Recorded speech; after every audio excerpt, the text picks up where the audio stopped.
lokacin da aka shirya a kashe ni da daddare aka zo aka jike gidana da fetur gabaki daya.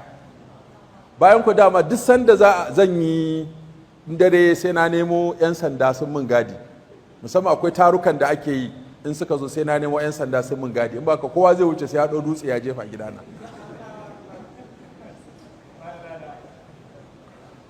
Suka zo, na taɓa ba da wannan kissa na wani da ya musulunta, na ji shi a shago aka kulle kofar aka zuba fetur aka ƙetta ashana aka saka kuma aka rufe wajen aka samu kulli,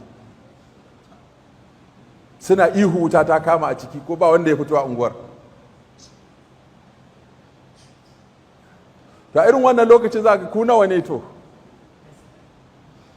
darasin da muka sa na karatun muwadda a masallacin Alhaji Yusuf Fantiya, ni ranar talata ina muwadda imalik, yau shekara 18 kenan ko 19. Malam Jafar kuma ran Laraba yana yin umdatul ahkam. Aka yi taro da addina da sandina, aka faɗi falalar kashe mu.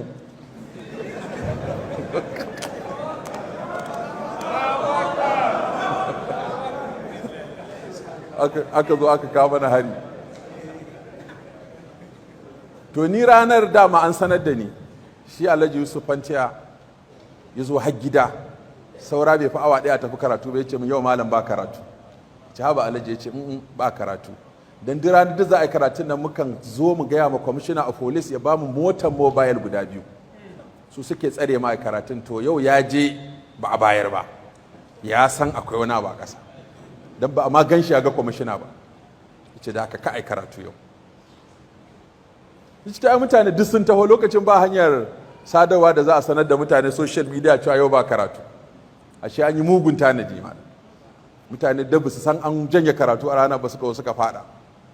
Aka dinga saran mutane. Akwai wani Sha'ibu mai sai da littafi, da wani ya sa masa wuka a nan ya zagaya nan sai naman nan ya kwanto sai ga haƙoransa a waje. Har zuwa 2010 ina da hoton, daga baya ya bata. Aka zagawa wani ya ce muwaɗa ce fa, suka ce wannan muwaɗar ba ta Maliku ba ce, wannan muwaɗar yar izala ce, ba wahabiya ce wannan, ita ma a sare ta, ita ma muwaɗar aka sa adda aka ta saranta. Akwai wani yanzu har yanzu muwaɗarsa tana nan, duk an kakkafce ta da adda. Malam komai a farko yana da wahala, amma aka yi ta haƙuri sai ka ga ya wuce. Yanzu an koma karatun, na koma karatun muwaɗar a majalisin duk ranar talata kuma ana yi, kuma waɗanda suka sassare mun yanzu su ne masu sauraron karatun da yayansu.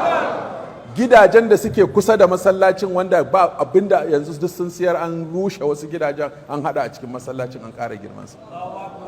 Nan ne Sheikh Malam Abubakar Gumi ya je zai wa'azi, aka yi ta jifansa, ƙarshe sai a wani gida aka ɓoye Malam Abubakar Gumi ƙofar Wambai. Ya faɗa a karatunsa, ce na je ƙofar Wambai, ban da wani mutum da ya sani a sauransa da sai sun kashe mu. Ma yanzu gurin yanzu ba abin da ba a yi a gurin. Ya sa malam wanda ya haƙuri ba abin da ba zai gani. Ai ta wa'azi, ai ta karantarwa, ai ta haƙuri. In dai kana gaya mutane gaskiya tsakani da Allah za su gane. To shi yasa sayyidina Umar ya ce to ya za mu shiga ɗaki. Su suna yin bautar gumaka a waje, mu muna bauta Allah a ɗaki, ba zai yi ba, a buɗe ƙofa. Aka buɗe ƙofa suka ce a je Ka'aba a yi sallah. Duk wanda ya fito ya ga sayyidina Umar, ya ga Hamza sai ya kwana. Duk wanda ya ga Umar ya ga Hamza sai ya kwana. Shi yasa ya ce a izzal islam bi Umar. Abdullahi dan Mas'ud ya ce musulunta Umar nasara ce, shugabancinsa rahama ce. Ya ce mun kasance a cikin wadata da izza ta ranar da sayyidina Umar ya musulunta, muka samu sassauci. Masu dukanmu yanzu suna gama muna da mai tare mana. Lokacin da ba mu da alƙalai, ai an sha zuwa a kai mu kotu, muna kallo a yanke mana hukunci, a rushe mana masallaci ko mu kai ƙara a ce mu ne ba mu da gaskiya. To ba mu da alƙalai, ba mu da 'yan sanda, ba mu da immigration, ba mu da 'yan siyasa, ba mu da kowa a ko'ina.